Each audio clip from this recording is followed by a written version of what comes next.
Pemirsa, seperti diketahui bersama, langkah awal mega proyek pembangunan Mass Rapid Transit atau MRT Bali dimulai. Dengan dimulainya MRT tersebut, BPD HIPMI Bali berharap agar pengusaha turut dilibatkan dalam proyek-proyek besar.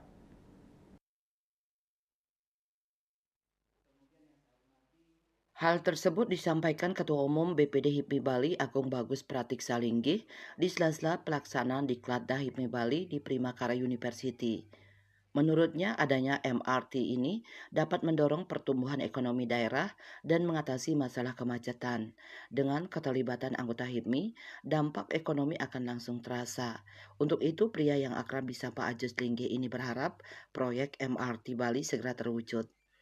Lalu juga keterkaitan dengan proyek MRT Bali, itu kita mengundang Direktur Utama SBDJ, di mana perusahaan yang mengelola, mencetus dan merencanakan MRT Bali. Ya. Harapannya ke depan proyek MRT Bali ini bisa terwujud karena itu akan sangat membantu masyarakat, terutama masyarakat Bali karena untuk pengentasan kemacetan yang merupakan salah satu masalah utama Bali saat ini. Tentu harapannya kami dari HIPMI sebagai perwakilan dari UMKM bisa diikut sertakan secara menyeluruh dalam proyek MRT Bali ini karena kami tidak mau menjadi penonton di tanah Bali sendiri.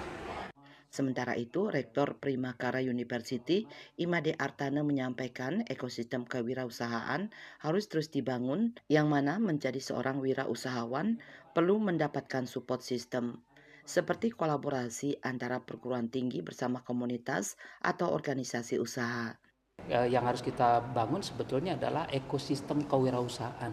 Bagaimana menjadi wirausaha di Bali itu mendapatkan dukungan support system gitu. Ya salah satunya yang sangat penting adalah perguruan tinggi sangat penting. Komunitas sangat penting, komunitas dalam hal ini seperti HIPMI dan sebagainya. Contoh real yang mau kita lakukan adalah nanti startup atau usaha baru yang dimunculkan oleh mahasiswa ini akan ditangkepin oleh teman-teman di HIPMI untuk dibina lebih jauh. HIPMI Bali dengan sejumlah anggota yang terus bertambah diharapkan menjadi motor penggerak pertumbuhan ekonomi Bali. Andika, Bali TV.